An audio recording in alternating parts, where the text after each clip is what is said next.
Broadcasts of the City of Neenah Common Council meetings are produced by University Studios of the University of Wisconsin-Fox Valley. Neenah residents can get information about City Council meetings, City Committee meetings, meeting agendas, and other documents via the City website, www.neenahgov.org. Neenah residents can express their opinions about city issues or about these broadcasts by contacting the mayor's office, contacting their city alderman, or by completing the electronic feedback form on the city website, www.neenahgov.org. All public portions of the meetings are recorded in entirety and are not edited for playback.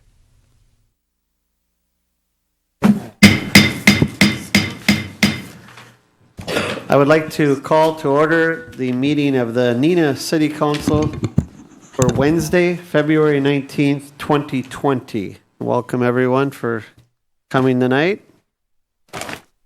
The first item of business will be the roll call. The clerk will call the roll, and if members could sign in on the roll call machine as your name is called. Alderman Boyette. Here. Bates. Here. Lang. Here. Lendrum. Here. Erickson. Here. Spellman. Here. Steele. Here. Coons. Here. Stevenson. Here. All members are present. There's 9 members present. Quorum is present.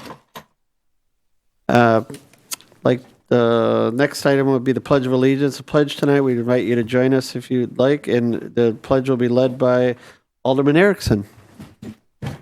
I pledge allegiance to the flag of the United States of America and to the republic for which it stands, one nation, under God, indivisible.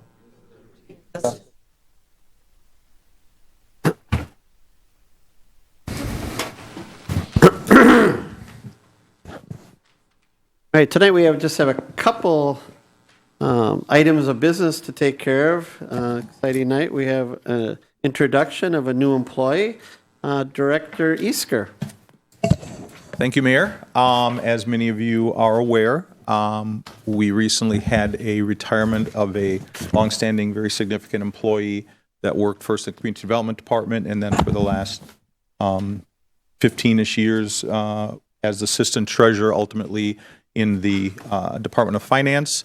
Judy Krisnovich, who was just an outstanding employee and person, and we wish her well in her new season of retirement. We then embarked on replacing Judy and have hired a young lady by the name of Amber Adams. And Amber started with us in second week in January, worked a couple of weeks with Judy as far as training, and as of last Monday has taken over the place all on her own. So we would, instead of me spending time discussing and talking about Amber and introducing her, I'm going to let her introduce herself and tell us a little bit about her. And up, Amber. Yeah, up to the microphone. Welcome. Thank you. So I am Amber Adams. I have 12 years of frontline banking experience and 7 years of accounting experience. So I am really grateful for this opportunity to bring my frontline customer service experience mesh with my accounting experience for this position. It's a perfect fit, and I have enjoyed everything so far. Everybody is very welcoming, and I'm fitting in. My first week, not too bad. I've balanced a few things on my own, so it's gone well. I'm really excited, and I'm glad that both my paths have come together for this opportunity. Tell us a little bit about yourself, where you live, where you're from, that type of thing. Yep. I am originally from central Wisconsin. I have been a Neenah resident for the last 11 years. I'm married, have 2 children, a 7-year-old daughter and a 4-year-old son. We love the area and have no want to move back. That was the original plan when I graduated college, but we've stayed in this area, and yeah. Great. Well, we're excited to have you. Thank So you. welcome aboard. Thank you. And if I could, as the mayor indicated, I really wanted to point out that for somebody who's been here a while, I am, and I think many of us are, very, very excited about the new generation of leaders that we are hiring and developing, not only within our department with Assistant Comptroller Andy Call, with Amber, but also across the city. I personally am just very excited about the type of people that we are going to have helping lead this city moving forward. So I just wanted to point that out as well. Thank you. Well said. Yeah, I think that was directed at you, Chris. Okay, well, thank you very, very much, and we're excited to have you on board. Our next short presentation, we'd like to welcome to the podium Pam Seidel, who's the Executive Director of the Fox Cities Convention and Visitors Bureau. Welcome, Pam. Thank you. Good evening. I am here to just present to you the Neenah Council poster from the ribbon cutting of the Community First Champion Center Fox Cities as a small token of our appreciation for the city's support in the development and making this project a reality. And so I would like to, Alderman Stevenson. We'll have Council President Stevenson come down.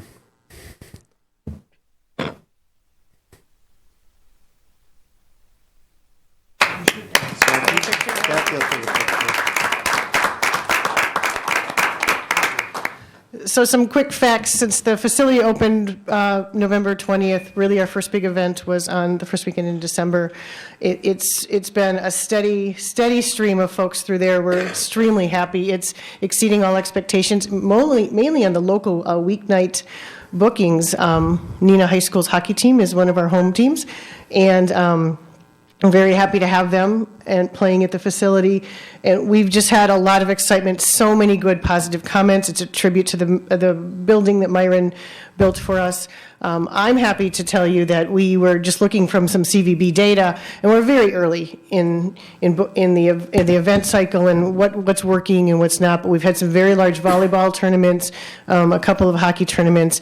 Hotels in the city of Neenah have been directly impacted. We've tracked over 100 hotel room nights in the city of Neenah already from Champion Center events. So we're very pleased to see that. There's definitely more to come. We're still in the heart of the busy season for the facility. We've got events booked through the end of June every weekend. So thank you very much for your support of this project. It's made a positive impact not only for tourism, but also on the local community, as many of our local residents are having a chance to enjoy this beautiful facility. Thank you. Thank you very, very much. Appreciate it.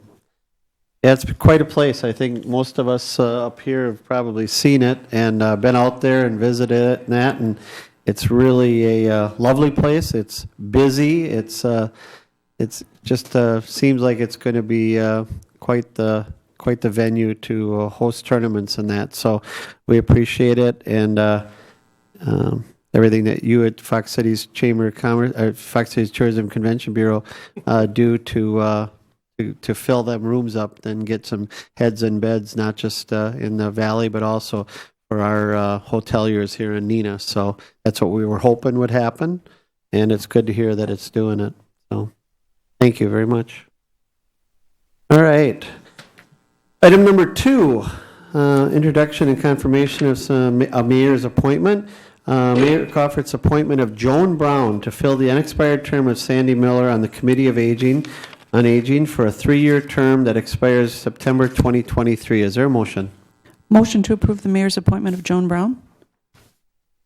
Second. There's a motion and a second to approve the filling of the unexpired term on Sandy Miller on the Committee on Aging. Any discussion? Seeing none, is there any objection to unanimous consent? That's so ordered. I don't see Joan here, so okay, we don't have to swear her in tonight. We'll do that. Clerk Stern will do that later with her. Item number 4, we have a public hearing tonight. Item number A under the public hearing is the consider a special use permit request by Philip Papour to establish an urban farm at 410 Walnut Street in Neenah.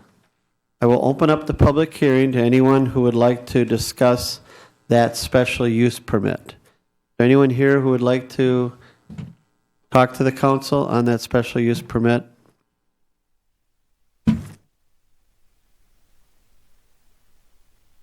Anyone? Philip, would you like to say anything about it?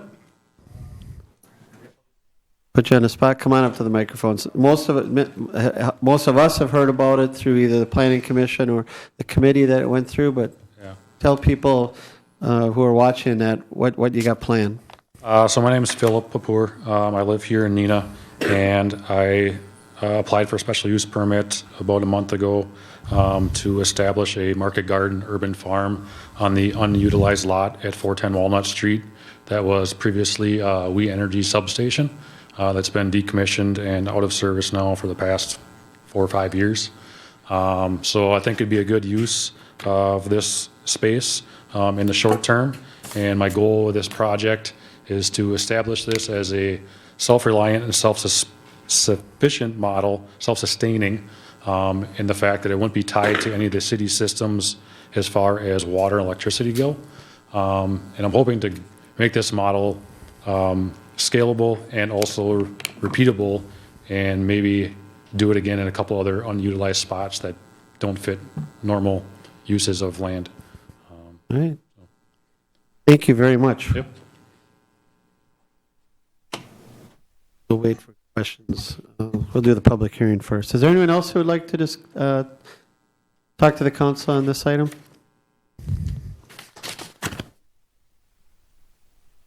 All right, seeing none, I'll close that public hearing. Some council members might have some questions, Philip, later in the agenda, okay? Item number B, consider sanitary sewer laterals for properties served by sanitary sewers on Abbey Avenue, North Water to Clybourne, Clybourne Street, Edna to Abbey, Center Street, North Water to High Street, Bond Street, North Water to Edna, Van Street, the South Terminus to Harrison Street, Monroe Street, Van Street to the West Terminus, and Lakeshore Avenue, Wisconsin to Kimberly Point. I will open the public hearing on the on that item regarding sanitary sewer laterals. Anyone who would like to address the council on that public hearing?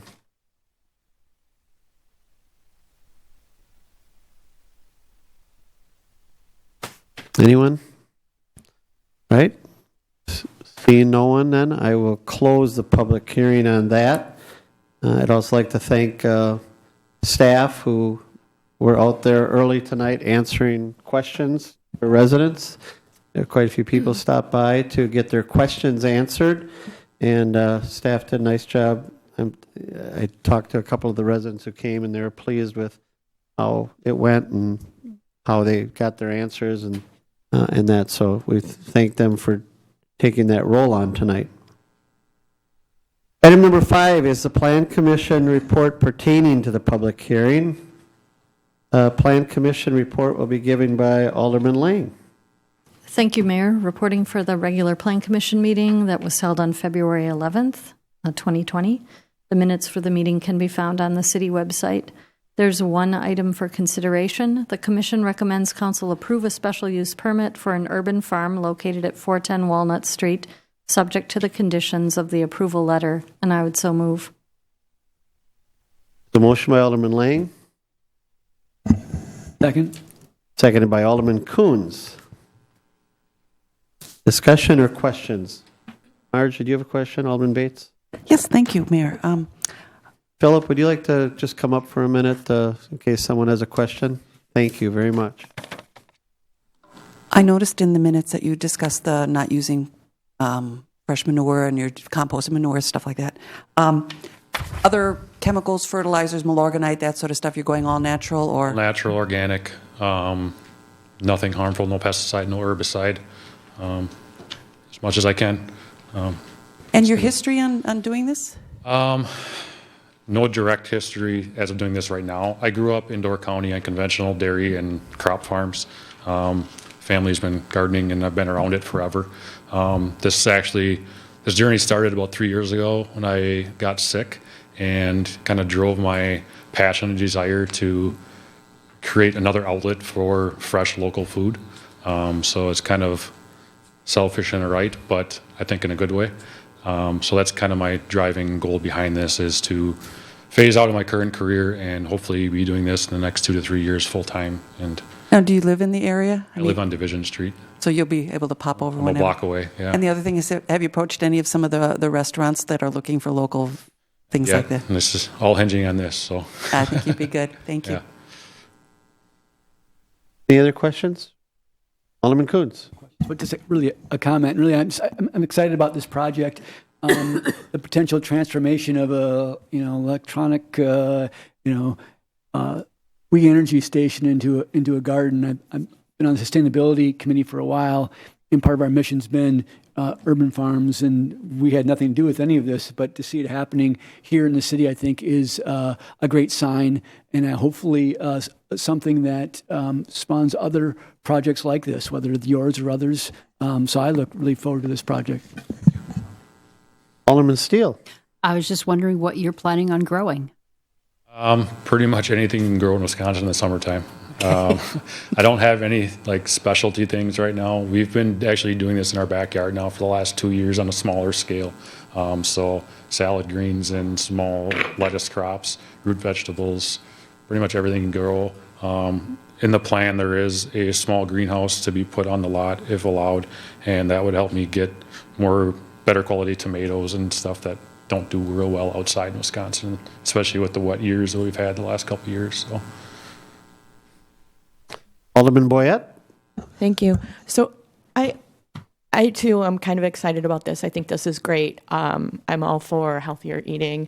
I guess my question is not so much for you, but for, I don't know, somebody that can answer a Plan Commission question, because this is where it originally went, correct, to the Plan Commission. So I read through the minutes and I didn't see anything about limiting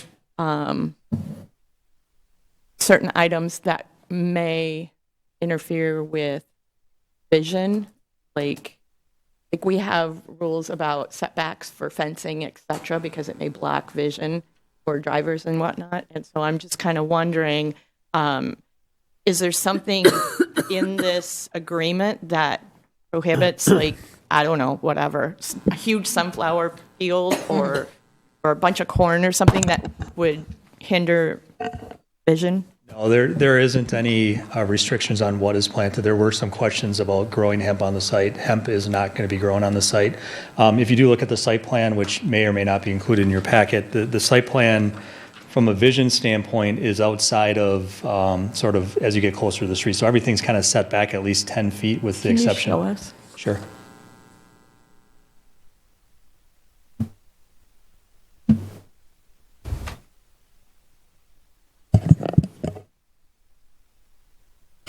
As you can see in the site plan, towards the left is Walnut Street, and obviously you have some smaller, what he refers to as dwarf fruit trees, and then there's a further setback. So from a vehicular standpoint, there's really no issues with vision. And I guess how we treated this as staff is really, if this was any old backyard of anyone's neighbor's property, we wouldn't limit what's grown in terms of something that got tall or anything like that. Yeah, no, I'm not concerned about hemp, and I'm not concerned about corn or sunflowers or whatever. My main reason for the question was to make sure that we weren't going to hinder the visual path of the motor vehicles that would be nearby. Yeah, based on the site plan, we don't feel that that's going to be an issue. And this Right. is just a different view that the applicant provided. Again, if you look sort of on the left side, you can see Walnut Street. And Okay, sure. And if this was developed as a single-family lot, again, you can have trees in your front yard. That wouldn't impact anything. Right. Okay, thank you. That's all I wanted. Good. Thank you. Any other comments or questions? Sorry, Alderman Bates. Yes, one last question.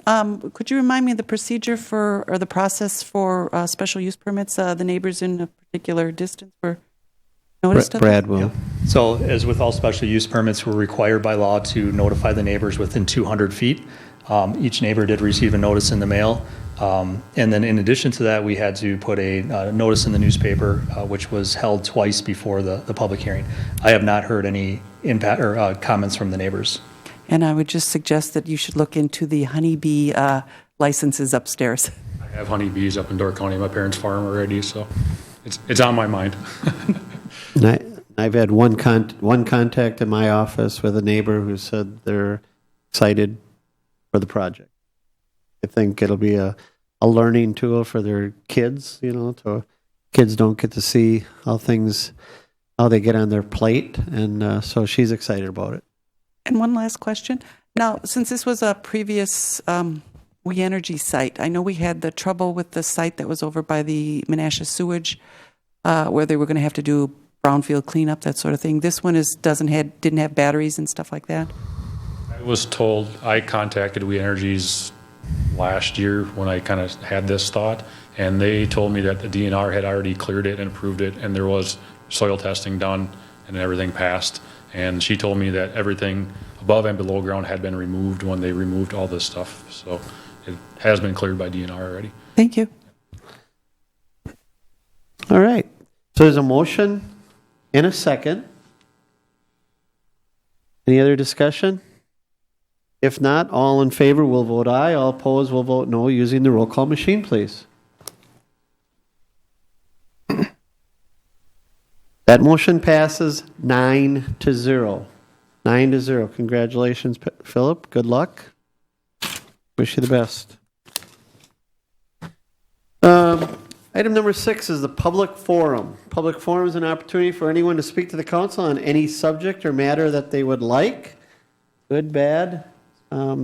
Anything that they'd like to talk to the council about. We just ask that you give your name and your address for the record, and that you try to keep your comments under 5 minutes. Is there anyone here who would like to address the council and the mayor on any topic?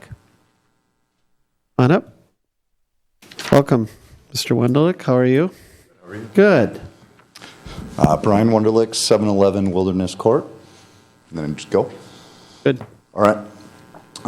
Moved to Neenah 5 years ago, just under 5 years ago, and my draw to Neenah has been the Neenah Joint School District.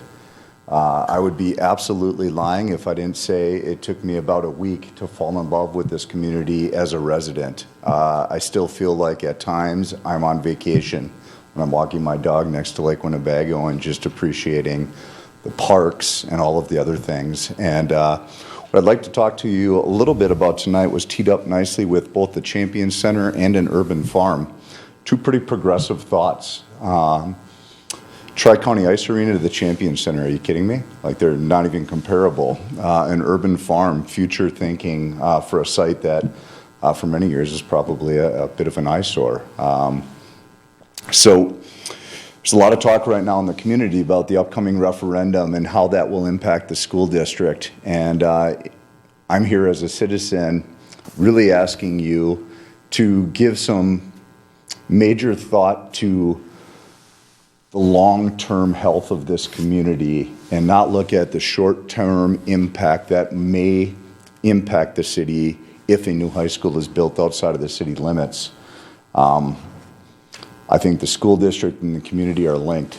I love that we have one high school in this community. I love that our kids are brought together as early as 6th grade and have a sense of identity between the school district and the city. And I also know that when you make a decision about moving into Fox cities, whether it's Appleton, whether it's Kimberly, whether it's Kaukauna, whether it's Oshkosh, whether it's Fond du Lac, the quality of education is pretty comparable. It's great teachers. What separates one district from the next is facilities. And frankly, maybe some short-sighted decision-making 15 or 20 years ago in the district has created the situation that the district's in right now. But I think we have one shot right now to fix it for 50 years that will have a profound impact, not just on the school district, but also on the city. The two are linked, and a great school district makes for a great community. And so I know there's probably a lot of questions. I know your constituents probably have a number of questions and concerns.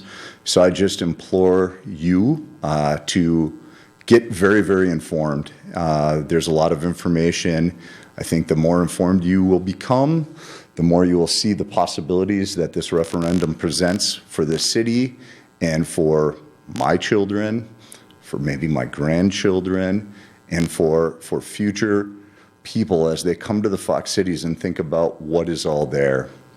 I also want you to think a little bit about what that urban farm is going to present when you start thinking about closing Shattuck and what can happen on that property. You drive by that and it's an eyesore. It just absolutely is. And there's very few properties available in the city. And I think there's a great opportunity to think long-term about what could be there and how that could be a source of pride again in this community like it probably was 80 or 90 years ago when it was first built.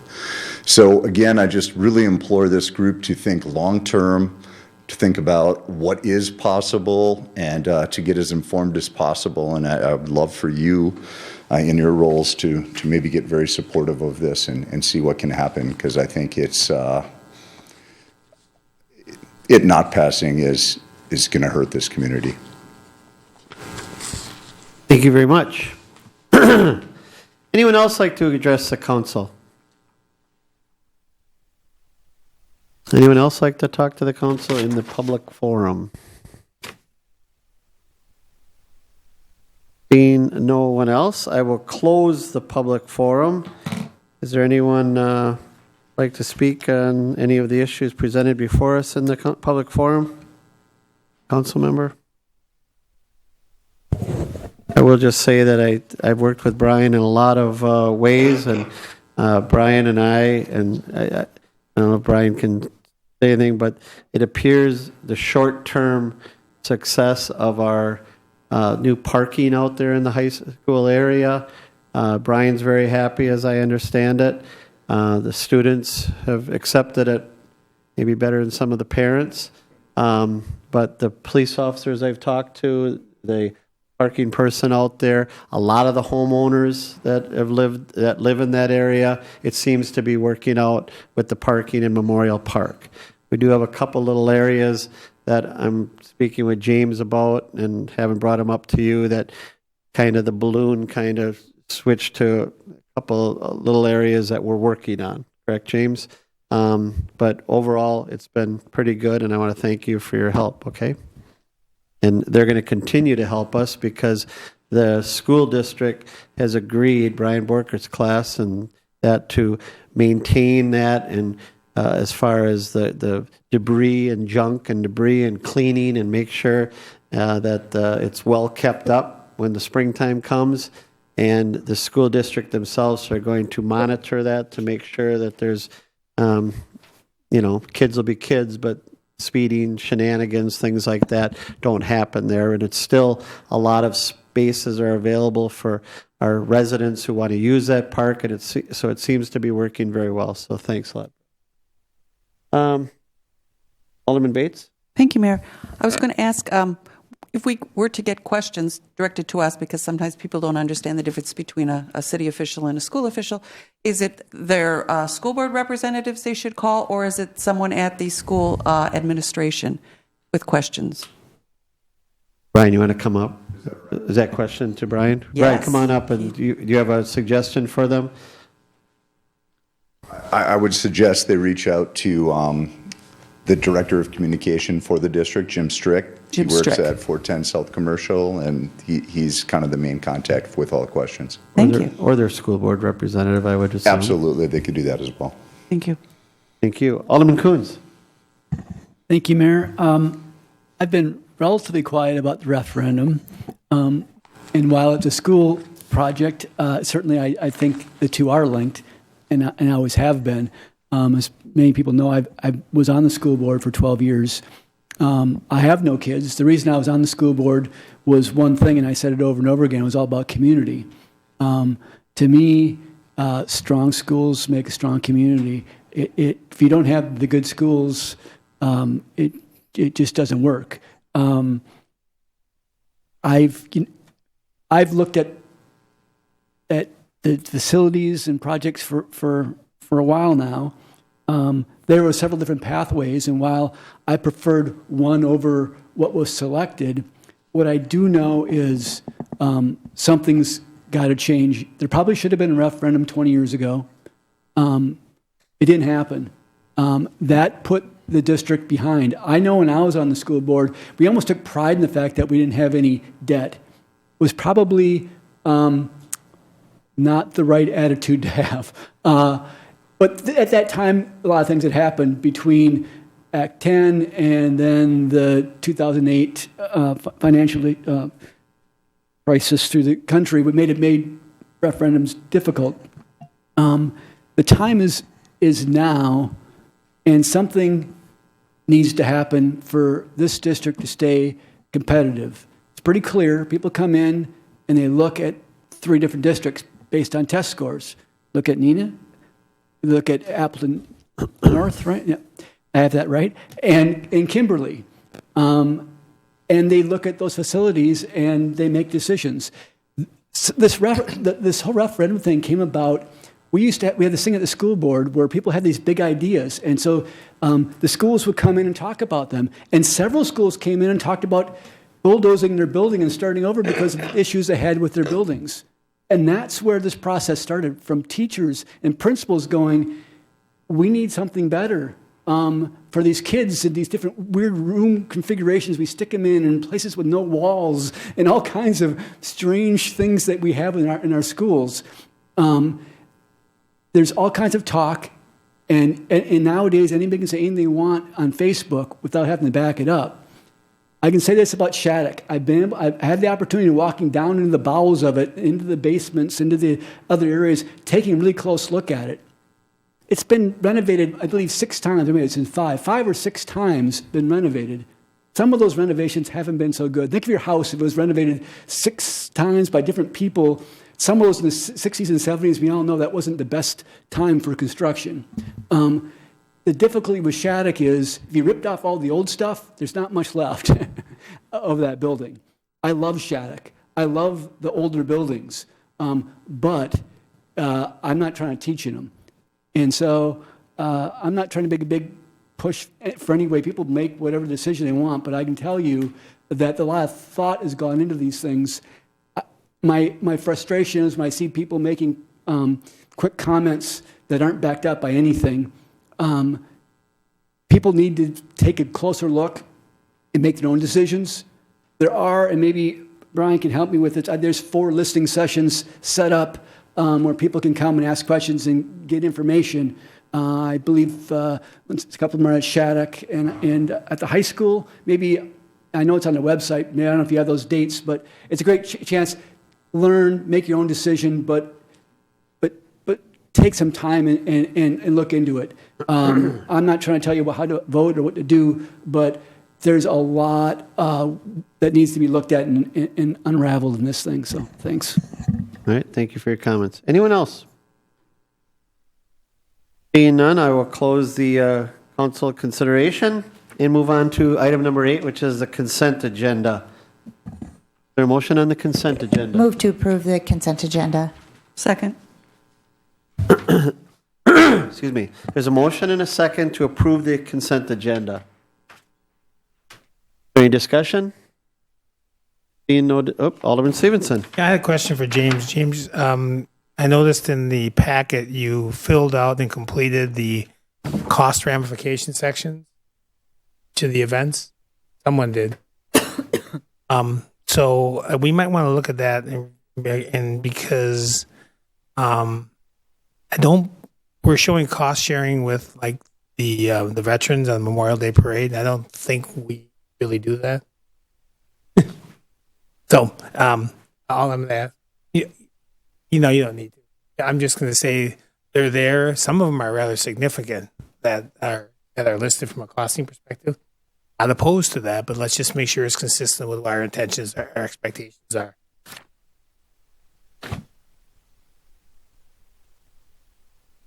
Right. I guess I just want to be clear before we go too far. So under the veterans event, which is the parade, it says $520 22 for police. That doesn't mean we're charging them 500. I don't know that. That's kind of what I just want to. We're identifying our costs, but the veterans do not pay that $520. That's the estimated cost of providing police and CSOs. Okay. But I guess I just want to get that on the record. Well, that's, if I could, that section I thought initially was used to share with the council during the time of the application submittal what our cost sharing was going to be. So I don't want to make a big deal about it. If it's being used differently now, that's fine. I need to understand it. I don't know. Yeah. Marge has got something. Yeah, if you look at the second column is sponsor cost. The first one is total cost, which I believe is our cost. And then the other one is what we charge them back. Okay. James, you have anything to add? Come up to the microphone if you do, please. I probably should have been a little bit more prepared on that, but Joni ended up actually filling that out, given the information we all put in there. But I'm assuming, yeah, what Marge had mentioned was correct, was that the sponsor cost should represent the costs that's charged to the sponsor, and then the total cost is what the city incurs. Okay. Well, we're showing $2,400 of costs for Anthony Street Ball, which I think, given its current sponsorship, now requires participation from them, and we're not showing any. So again, I don't want to debate it here. I'm just saying, let's make sure we understand it, and what each of these columns does represent to make sure we're doing what we're supposed to be doing. Yeah, I think that might be a bad estimate. Typically, the street ball falls in the $500 cost share. All right, we will. We have a special committee now that scrutinizes these and everything, so we'll bring that up because, yeah, the sponsor costs on some of these, like Fox Cities Marathon, there is a sponsor cost, and they're not listed, just our total cost. So we should probably button that up. Okay. There is a motion and a second. Is there any objection to unanimous consent to approve the consent agenda? Any objection? See no objection. That's so ordered. Item number 9, the report of standing committees, the Public Services and Safety Committee meeting. Chairman Bates. Thank you, Mayor. And the minutes for this meeting can be found on the city website. Item 1, committee recommends council approve the proposal from Miller, Bradford, and Reisberg, Inc. for a case 721 GXR with snowplow and wing in the amount not to exceed $212,800, and I would so move. Second. There's a motion by Alderman Bates, seconded by Alderman Spillman. There you go. Is there any discussion on this item? See no discussion. All in favor, vote aye. All opposed, vote no using the roll call machine. That motion passes 9-0. Item 2, committee recommends council approve the proposal from Packer City International Incorporated for a 2021 International Tandem Axle Chassis with Monroe Truck Equipment Package in the amount not to exceed $204,460 and equipment upgrades in the amount not to exceed $3,500, and I would so move. Second. There's a motion by Alderman Bates, seconded by Alderman Lang. Discussion or questions? Alderman Boyette. Thank you. I'm just curious why we're getting this. Are we replacing one? Did one finally kick the bucket? Is it super old? I mean, just curious. Yes, this is a replacement. I've got the wrong. Sorry. No, that's okay. It's we're replacing a 2003 plow truck. Thank you. And from what I understood, it lasted probably 5 years longer than they estimated it should. Any other questions? Seeing none, all in favor vote aye. All opposed vote no using the roll call machine. That motion passes 9-0. That concludes my report. Thank you for your report. The Then the item number B is the Special Finance and Personnel Committee meeting of February 19th, 2020. Chairman Erickson. Thank you, Mayor. Reporting out from the Finance and Personnel Committee meeting of February 19th. Item number 1, consideration of committee recommendation regarding resolution number 2020-02, declaring official intent to reimburse expenditures from proceeds of borrowing. And I so move. Chairman Erickson moves, seconded by Alderman Stevenson. Oh, sorry.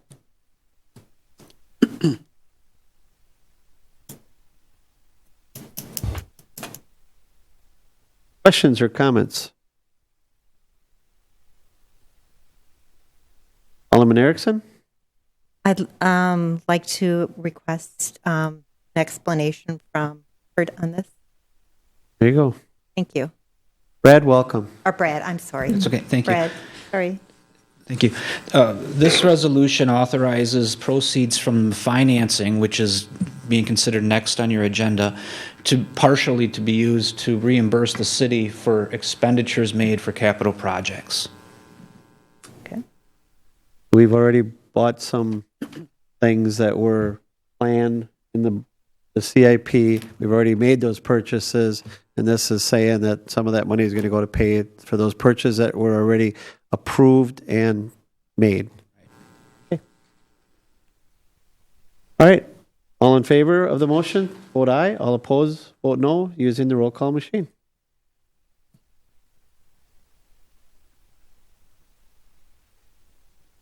That motion passes 9-0.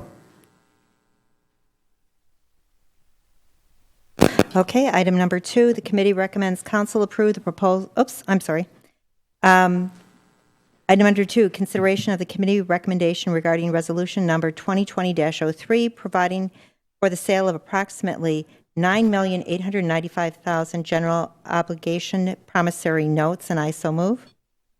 Second. There's a motion by Alderman Erickson, seconded by Alderman Stevenson. Questions or comments on this motion?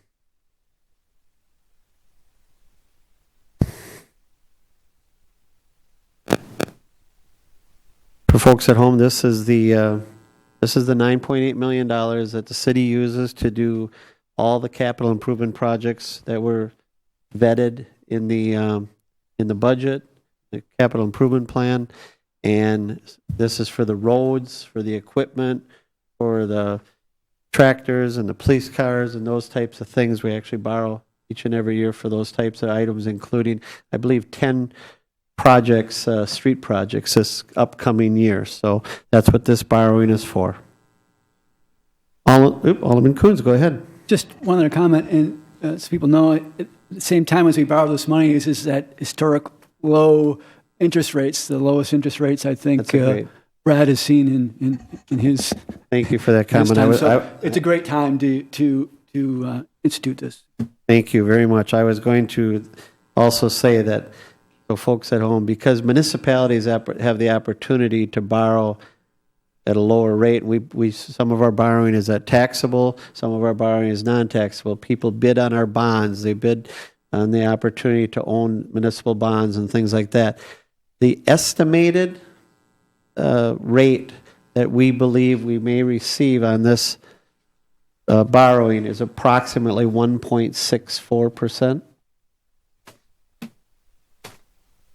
1.64 is the estimate that right now we can get that for this borrowing. So it's a good time to borrow money.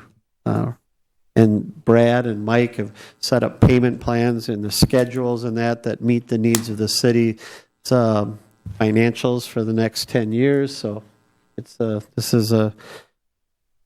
borrowing a lot of money, but at 1.64, it's a really good time to borrow money. So thanks, Alderman Coons, because that was an important point.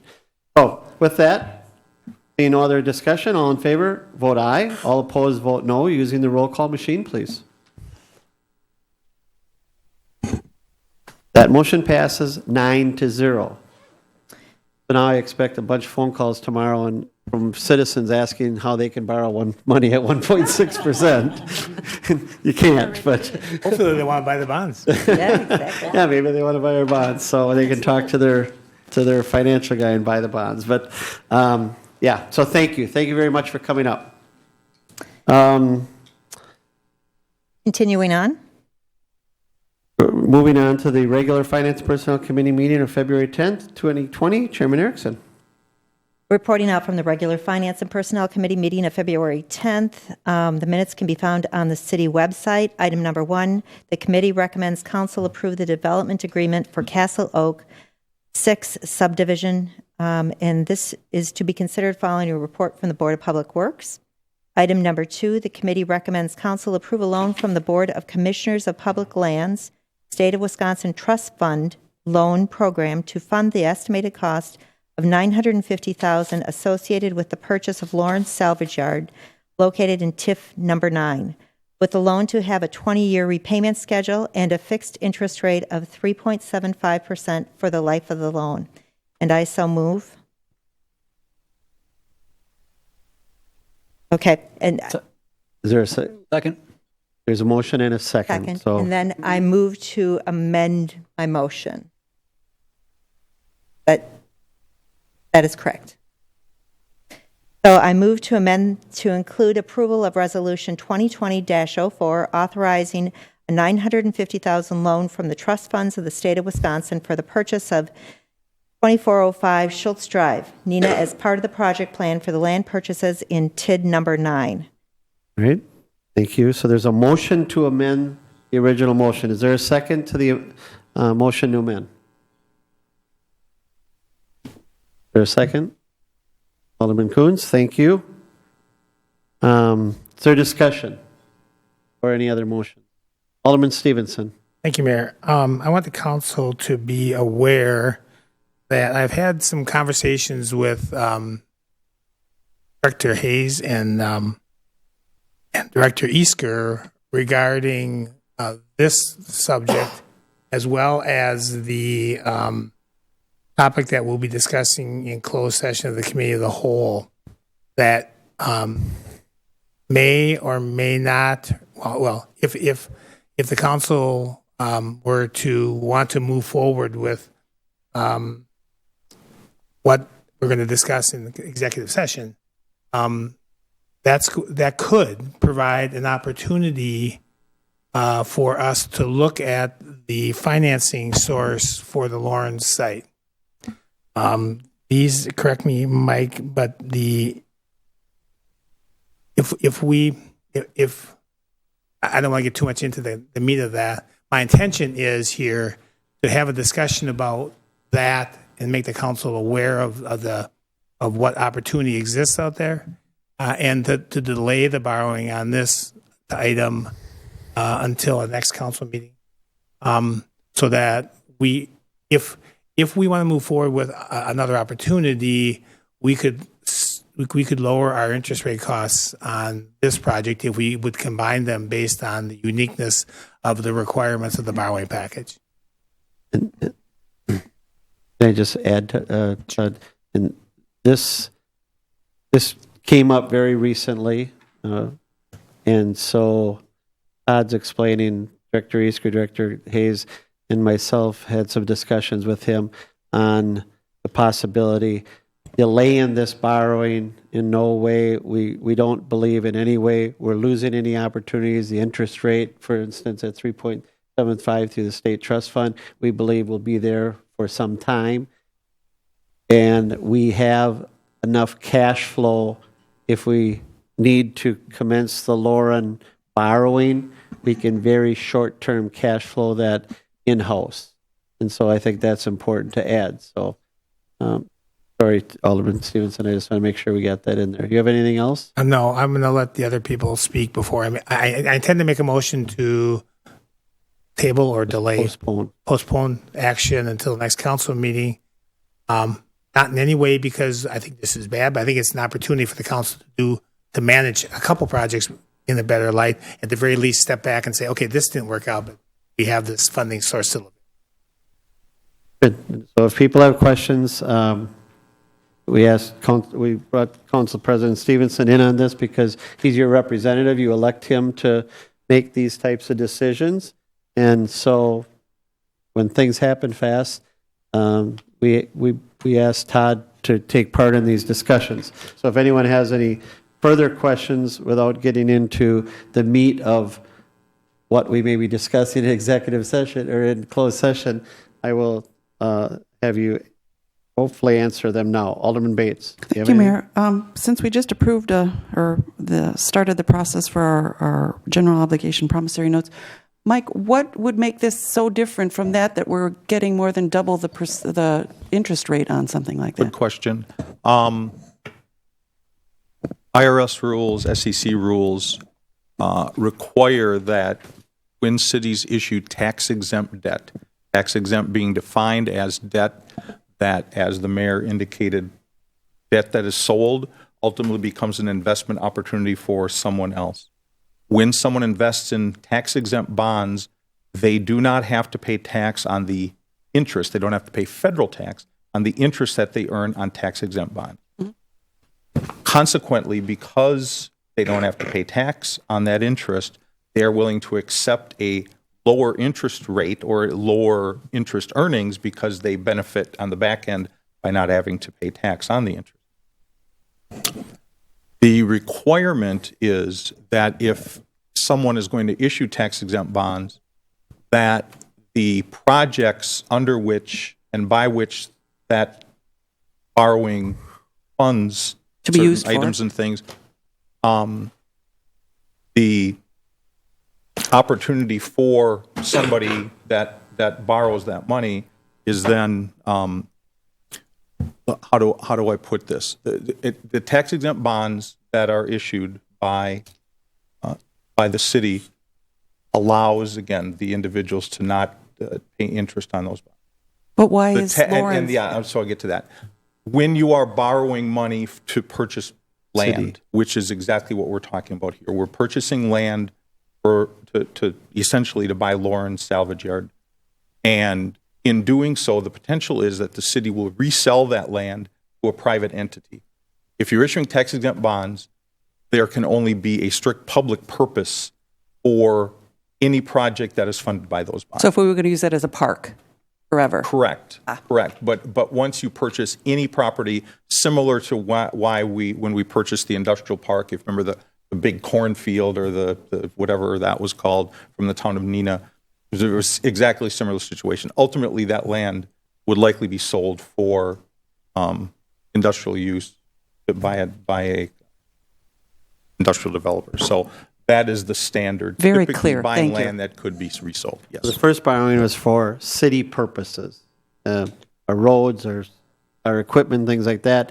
This borrowing is for potential redevelopment, potential resale. So that's the short answer. Thanks for the answer, Mike. Alderman Coons, you have something? Yeah, just a procedural thing, and I'm going to be a stickler a little bit on this one, but out of committee came a motion which here wasn't set up to vote on, and instead there was already an amendment put in our agenda which wasn't part of the committee, is my belief. Or am I wrong there? The substance of the motion was within the motion there. The technical was that the state requires a resolution be passed, and that had to be added into the equation. Yeah, and my only suggestion would be that this comes out as it should in committee, and then city attorney can say, hey, we need to short this up a bit and get the resolution in there.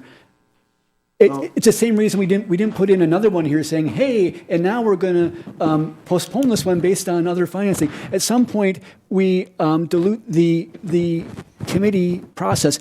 I say this all because someday something's going to be said in committee and someone's going to change it in a way that maybe is intentional or non-intentional, that is not in the best interest of the city. And so I'm trying to ensure that committee work comes out as committee work and not as something else. That's why the original motion that's on there is the committee motion, followed up by a suggested amendment to accommodate the resolution that had to be passed by, in order to accommodate the loan if we were going that route. Now, we got further information postponing it for the reasons that Council President Stevenson indicated. And I'll just, and I get it, I get what you were trying to do there, except for any department head then can start sticking on things that they think should be there, which is not how it should work, in my opinion. And we might disagree on this one, and maybe it's just me, but I think the input of department heads is very, very important, but it needs to be separated from what comes out of committee. That's my only point. It's my understanding that without item 2A on the agenda, without that, let's say we just did what came out of the committee, we would not have been able to act on this tonight. I can't believe it'd have to be on the agenda that someone couldn't make a motion, just like we make a potential motion to postpone. That's how I understand it. Okay. The reason for that is we would either have to have called a special committee action to do that, or else have it appear on the agenda so that we could pass the resolution.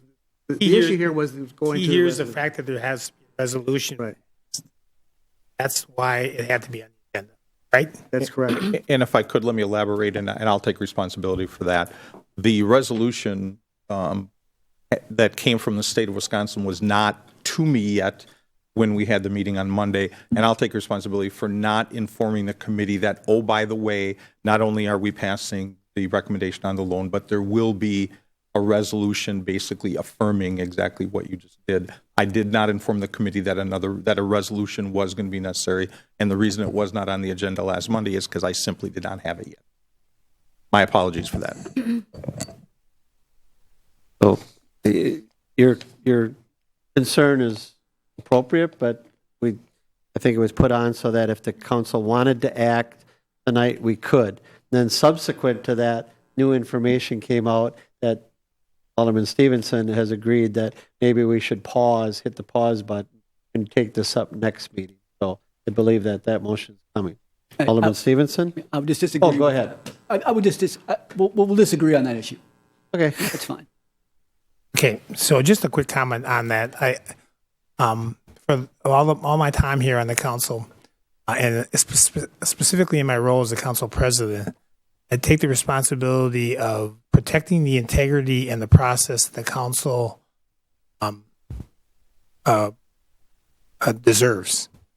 So I understand Alderperson Kuntz's concern, because I've had it too, where procedurally staff says the council took, or the committee took action on an item, but structurally something needs to change on the council floor.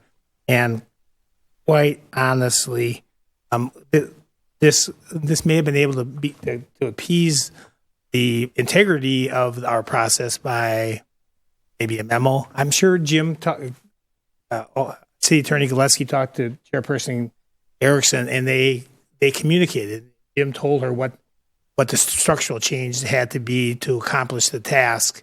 The wording in the memo does appear on the agenda. The memo on the agenda does appear to almost dictate to us what we need to do, or what the action was that came out of the committee. And I would agree with Christopher on the fact that that's not what came out of the committee. But subsequent to that, we had a dialogue, and this is the way we communicated it. And I don't think anyone's wrong here. I totally respect Christopher's commitment to the integrity, and I respect the commitment that staff goes through on a daily basis to answer my concerns, and in this case, Christopher's concerns about the integrity and the roles and the responsibility of the council. So kudos to everyone, quite honestly. So I'm going to make a motion to amend, or excuse me, I'll make a motion to table this, postpone this action to a future council meeting, not necessarily the March 4th council meeting, because staff may or may not be available to answer questions in the case of Mike. So it postponed to a future council meeting, hopefully in one of the next two council meetings. Second. And you want me to do that systemically, Patty? Okay. The motion to postpone takes precedence over the previous motions. So there's a motion for postponement of this item to one of the next council meetings, not a date certain. And there is a second by Alderman Boyette.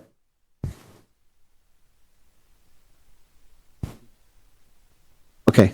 All right, so there's a motion and a second. Is there any other discussion? Seeing none, all in favor of the motion, vote aye. All opposed, vote no using. Yeah, change it.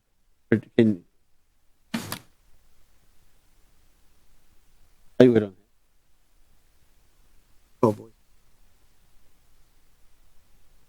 The attorney says I can do a voice vote if that's okay. So, all in favor of in the motion for postponement signify by saying aye. Aye. Opposed? No? The ayes have it. That's passes. That's postponed. Thank you.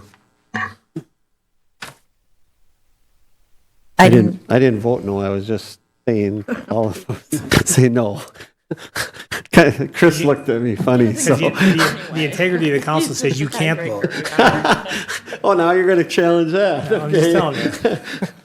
All right. Thank you. Oh boy. Okay. And then we have item number D. Alderman Erickson. Item number D, with the regular Finance and Personnel Committee meeting of January 27th, 2020. The minutes can be found on the city website. Item number 1, the committee recommends council retain attorney Amy Seibel to represent the city in the assessment appeals filed by the CVS drugstore and Walmart at a stated rate of $200 per hour, with attorney Godlewski to inform the Common Council as to the estimated hours and scope of the work from attorney Seibel prior to the Common Council action. And this was an action postponed from the February 5th, 2020 council meeting. And I so move. Alderman Erickson moves. Is there a second? Second. There's a second by Alderman Lang. Discussion. Would you because City Attorney Godlewski went through this process, would you like an explanation from him? Would that be helpful? I think it would be very helpful if Attorney Godlewski would give us an explanation based on the memo that he sent out. Based on the memo. Sure. So you all had received the memo. Jim, you want to summarize it? Or Sure. I whatever you'd won't like? get into much detail because at this point we're considering it to be attorney-client privilege in terms of legal strategy. That the spending of fees can kind of indicate legal strategy. So I won't get into a lot of detail. But what I did and was not able to do prior to the last council meeting was to get an estimate to discuss with Attorney Seibel how much time she thought it would take. She estimated that on different categories, whether it be right after mediation, right before trial when discovery has been concluded, through a trial, and if it's appealed to the Court of Appeals. Based on those numbers, we see anywhere from a low of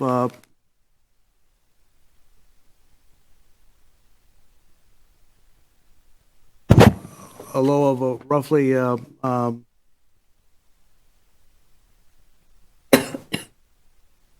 $14,000 per case to a high, if it goes all the way through appeal, of roughly $128,000 per case. What I can also tell you, one thing that I didn't have at the time I did the memo, is I went back and looked at the last time we did accomplish the defendant appeal by Coles. It was back in 2010 through 2013. The total cost in that was about $40,000. It was a less complicated case than what we've got going with the two of these matters, but that kind of gives the council idea with my memo of what the cost would be on this.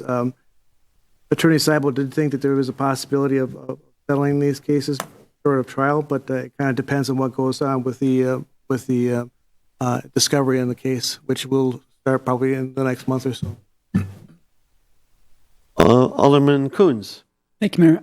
Last time we discussed this, we also discussed, I believe it was City Attorney updating, I think it was the Finance Department every month on...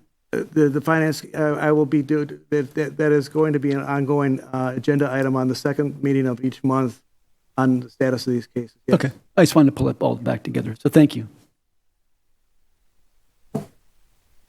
Other questions or comments? Alderman Stevenson? Yeah, thank you, Mayor. I was kind of surprised by the details, and I obviously can't get into the details of the communication between city attorney and our subcontracted attorney because of council-client privileges. But I guess so. What I want to make sure happens on these monthly meetings or updates is not simply the number of hours that we're being billed for, but I also want to understand the scope of work that's specifically being done, because some of the stuff that I see just seems like a lot of time for that task, and unless we ask them what they're doing, we're just going to get the bill for total hours. I want to make sure we get detailed understanding of what the expectation is and why the work was being done to accomplish what with what target. I will gladly do that. As I indicated in my memo prior to the February 5th meeting, I've assigned Deputy City Attorney Vanden Heuvel to ride the, if you will, shotgun with Amy Seibel in terms of assisting her, doing work that we can do, research for her and so forth, to help keep the costs down. And I will be making those reports on them. And interacting and challenging, saying why, why do we have to depose 5 more people, and all the because these costs just kind of. My daughter and son-in-law are attorneys, so I have to be careful how I describe attorneys, but they have a tendency to roll. The daughters and sons, isn't it? Yeah. Right. Part of that, husbands and Council President seems part of the expanse of discovery will depend on what the plaintiffs do. Well, Absolutely, I'm sure. I don't intend to micromanage this. I do intend to challenge us to make sure we do it in the most cost-effective, challenging, interactive, and competitive manner in which we have the responsibility to do. Sure. I think the council's interest in controlling these costs is the right thing, and a lot of good questions and the concern for the unknown. Some of it's the unknown, and that's what's concerning sometimes.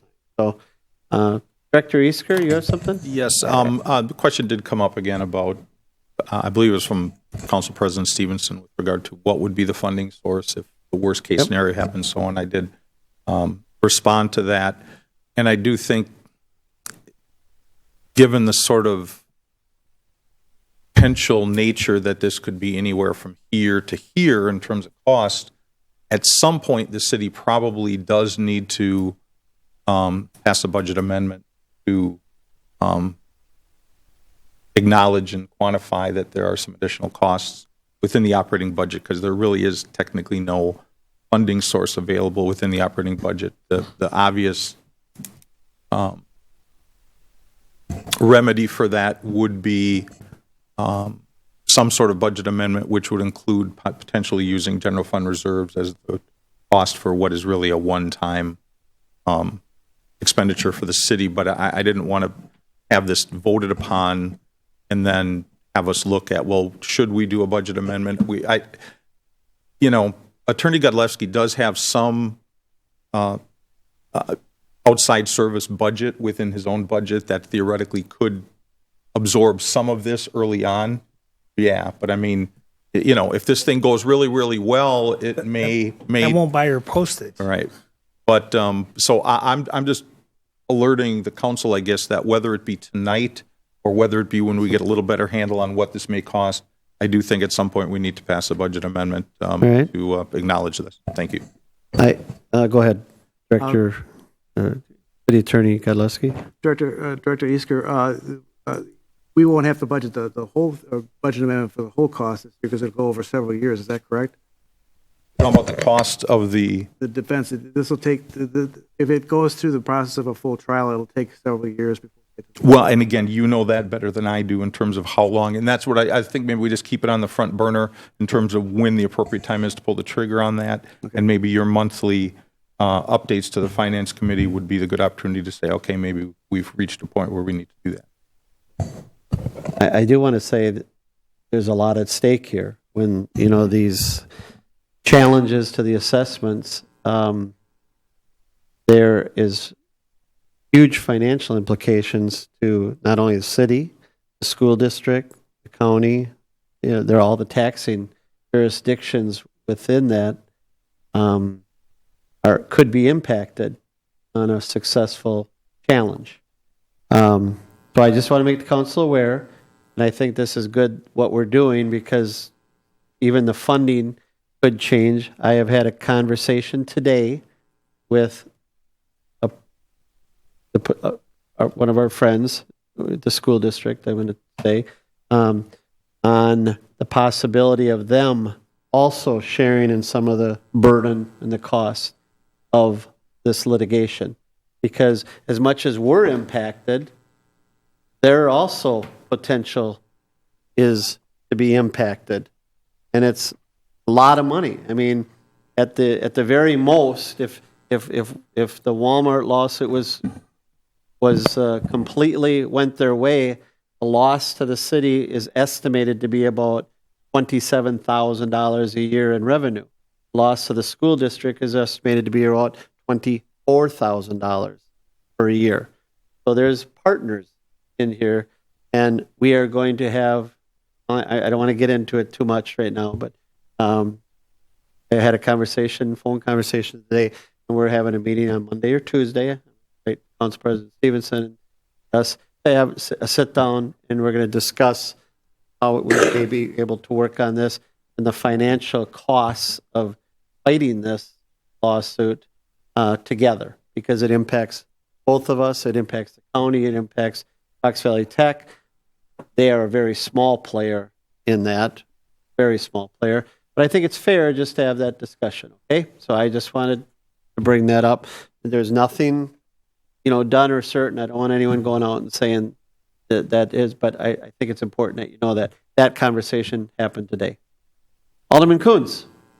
I think Mike and Jim answered my question. Okay.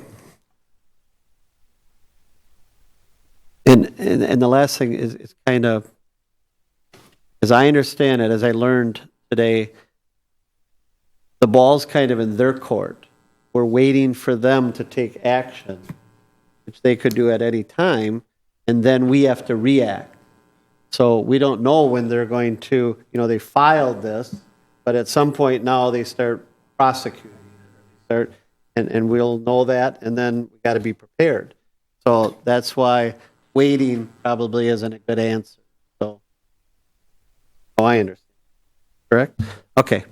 So there's a motion and a second to retain outside counsel with regards to this assessment appeal filed by CVS and Walmart. All in favor of the motion, vote aye. All opposed, vote no. Using the roll call machine, please. That motion passes 9-0. Mayor, could I ask a question? Go ahead. Did that action require a 3/4 vote? No, we're just retaining the services. We haven't made the budget amendment. Okay. So we have a contract, but we don't have a funding source yet that has been authorized to the appropriate level. Correct. Even more reason to watch that monthly report. Yep. Okay. We're not the only community going through this. And I don't, Green Bay is going through it, and Oshkosh. They're all being Wauwatosa, West Dallas. This is going through the entire state. So I think they're kind of caught. Also, I mean, I don't think anybody budgets for these types of lawsuits. We have a fund, right? We have some done. Well, we have a fund for the loss of tax revenue if we lose an appeal. We do not. That fund does not include funding for the actual attorney's fees to defend. Okay. Not yet. Okay. Well, and okay. So enough said. Item number 10, reports of special committees and liaisons and various special project committees. The item number B is the Board of Public Works meeting of February 11th, 2020. Vice Chairman Bates. Thank you, Mayor. For council action tonight, the board recommends council approve the development agreement for Castle Oaks 6 subdivision, which is the final plat of this subdivision, Yep. and I would so move.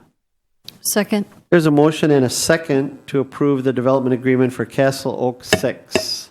Discussion. And refresh my memory, how many lots is that, Chris? Barry? 30? I think it was 30 some. 30 some. Brad, you know, Okay. 33. 33 new home lots in that area. This is the last part of that development, so. There's a motion and a second. All in favor of the motion, vote aye. All opposed, vote no. Using the roll call machine, please. That motion also passes 9-0. And that concludes my report. Thank you very much. Item number C is the Board of Canvas meeting of February 19, 2020. Council President Stevenson.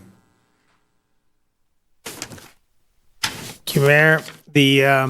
I just report this. I'll give you a number. Okay. The minutes of the Board of Canvas report from February 19th, 2020.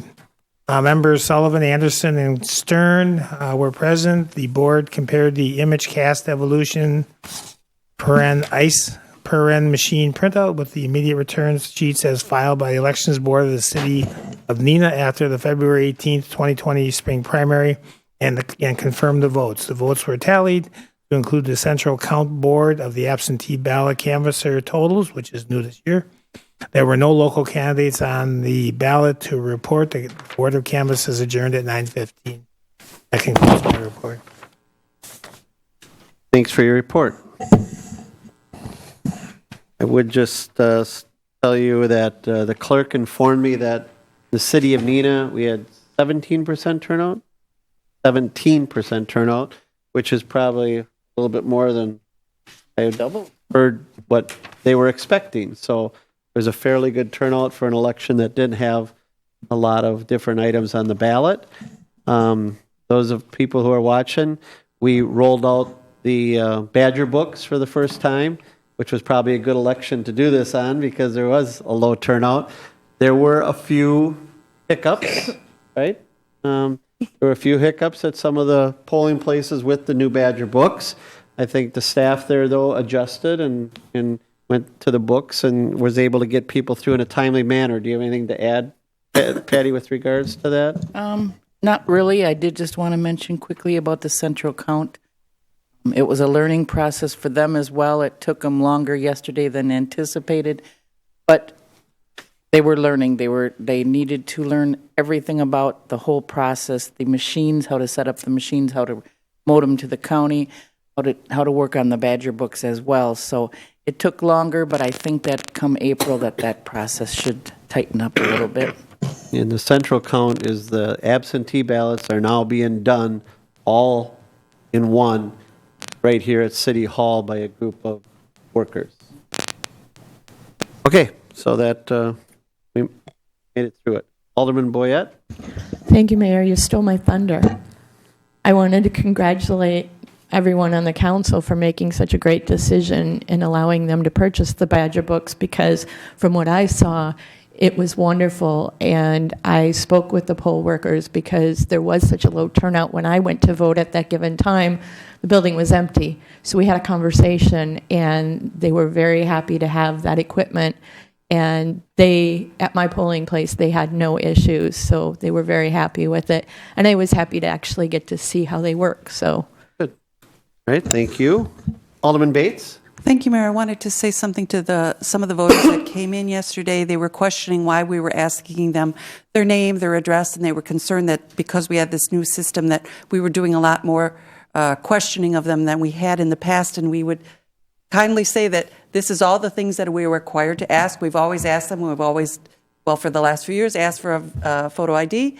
And I think once they realized that this wasn't any extra steps for them, other than having to write their name with their finger or the stylus, I think everything turned out. And often people were concerned that their signature wouldn't look right. And I mentioned that nobody's signature looks right on that, but we need to get some signature. All right, thank you. I asked for a left-handed stylus. And we found him one. Todd was right on it, so. Okay. And he stole it. All right, thanks for your report. Item number D is a report from this Community Development Authority. You have anything for us tonight, Director Hayes? Thank you, Mayor. Just very quickly, the Lawrence salvage yard that was discussed earlier is scheduled to close on Friday, so we may have a sale on Monday of used auto parts, but for now, we'll hold your breath. So we'll close on Friday. All right. Report from the Library Board, Alderperson Erickson. Thank you, Mayor. The Library Board met today at 4 p.m. One program I'd like to highlight and shout out to Alderman Lang. The Doty Island Tennis Club Hidden History of Doty Island will be presented tomorrow night on February 20th at 7 p.m. And it will highlight, it's a presentation by Jeff Hireman and Tom Van Leeshout on the Doty Island Tennis Club, and its history dates back to the 1920s and includes famous tennis stars, names like Pancho Gonzalez and Bobby Briggs. So if you have a chance, make sure you have visit the library tomorrow night and see this great presentation. And that concludes my report. And also remember to check out some books. All right, thank you. Item number F, also Alderperson Erickson, the Neenah Arts Council. Thank you, Mayor. The Neenah Arts Council met on February 12th, and we held our meeting at the Boys and Girls Brigade, and we had a complete tour of the building, which was very interesting to our group. There will be an art display for Youth Art Month, which is coming up in March in the lobby of City Hall, so look forward to checking that out. And that concludes my report. Thank you. Alderman Bates, do you have something? Just a quick thing that since we had one of our local video places closed and there's nothing but red boxes, don't forget that you can rent movies out at the library. And there's current things and old things and series and television, and it's a good thing to check out. Like, I think you get them for a week. All right, good reminder. There are no petitions, any council directives anyone would like to talk about? Any unfinished business from anyone? Alderman Coons. Thank you, Mayor. I'm curious about the storm basin that we're doing across from Washington Park. My understanding is we were going to start that, and then there was an issue of the warehouse. I guess I'm curious when that's going to start, and if there's additional council action that needs to happen, or what's going to happen. I'd love to see us, when the frost is out, to start that digging right away. So I'm curious where we're at. We have had some workload issues with staffing, and so we have prepared an RFP for design consultants. We basically have the conceptual and 75% of the design work complete. We are looking at handing it off to a consultant to wrap it up into a bid package for us to execute. Is there any more council action to take place? There's a warehouse conversation? Not with the warehouse, other than we'll be negotiating a lease potentially with a current tenant, a temporary tenant in the warehouse, to make it more of a long-term arrangement, and any sort of lease agreement would come through committee and council. Because I thought there was a conversation about whether we would have a warehouse or whether we wouldn't. I have a strong opinion on that. I won't share it now, but and it's probably not what you're planning. And so I'm not sure how that works. Or yeah, we had a number of discussions at committee about the status of the warehouse as we looked at the utility of that site and the usefulness it would provide. It's essentially become park and rec storage for a good share of their components that were in a dilapidated building out at the Cecil Garage, and then they were able to consolidate some of their other storage that was scattered around the city. So they're making good use of that property right now. The more junk drawers you have, the more junk you got. But the reason I ask about this project is for two reasons. One is, I believe we're using borrowed dollars from like 5 years ago. I mean, we've been looking to build a storm pond. So to me, time is of the essence to get it moving. Plus, this creates a huge effect that this dirt would be great to be used at Arrowhead Park. And if that doesn't get over there, Arrowhead Park doesn't start looking like a park yet. Sure. And so the need for this is greater than just creating a hole in the ground. And I'm all for pushing this project faster. Okay. All right, thanks for your comment. Under new business, anyone have any new business they'd like to? Announcements or anything? Announcements or new business? I have just a couple. Number one, just want to remind people, shoveling sidewalks. This seems like there's been a little uptick in people, Facebook, mayor's office, Katie Ostlander with our code enforcement. There's been a little bit of uptick. There's more and more people that are just out walking and for exercise or for whatever, and they're becoming increasingly frustrated with the number of people that aren't shoveling the sidewalks. So people are, watching in that. If you have a neighbor who's not doing it, if it's once in a great while, that they don't get to it right away. The ordinance says 24 hours after the snow ends, but just a friendly reminder, because we don't want to send a crew there. We don't want to have to send Katie out there. So if people can just shovel their sidewalks, it's really, really helpful, and it's the right thing to do. I'd like to also, and I don't have the exact date, but this is our last meeting before the drop-off site reopens, as I understand it, March 1st. Yeah, the first Monday in March. First Monday in March. Second. And people are already asking when it's going to reopen, so they do have the new cards, so remind people when you see them. For certain items, you have to have that card, but recycling, you do not have to have the card. Yard waste, you do not need the punch card. And for 3 bags of garbage or less, regular size garbage, you do not need the punch card. There's a meeting this week with the tenants, but for the trailer fulls of stuff, for the furniture, for the cleaning out your garage, you're going to get 5 times you're going to be able to do that. After we explained that to people, the temperature came way down. So I just wanted to throw that in there. Great. Hey, Jerry, sorry, but that does help. So, and it's opening March 2nd. I guess one addition to that, even if you're dropping off items that don't require a punch on the card, we'd appreciate if you had the card along just so we can confirm residency. Okay. All right. Thank you. And then double sidewalks, city drop-off, and then thanks to the poll workers who worked yesterday. That's a long day and for them, and we don't do half days here. They work all day and that, and it's a long day. Heard they had great food, good for them, and we appreciate the job that the poll workers do. I want to thank Future Neenah for a wonderful event that they had a week ago, I believe it was, downtown. The merchants all said the stores were busy, and it was really, really a lot of activity in that. So thanks to Future Neenah for their help there. And then lastly, just a shout out to the plow crews, because I think overall, I'm not getting much. I'm getting a few. Maybe cul-de-sacs, people, someone's got to be first, someone's got to be last. And it's just unfortunate. But they're doing a great job. They're getting the main drags open. They're getting the streets. If you can get to the main street by your home, you can get out.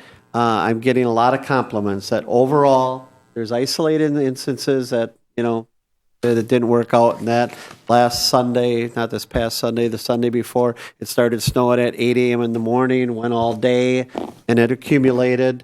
We had trucks out doing the main drags because it's important to get them done. But and then at night they're cleaning up and they're doing a lot of work, and there's a cost to that because there's some overtime incurred and everything. But we're balancing that overtime with making sure the city streets are safe to travel and that people can conduct their business, that they can get out of their homes in the morning. And I just want to say thanks for the job that they're doing, because we have had a lot of snow this year. So, and I'm ready for it to be over. So, but they've done a great job. So thanks to the crew, Jerry, okay?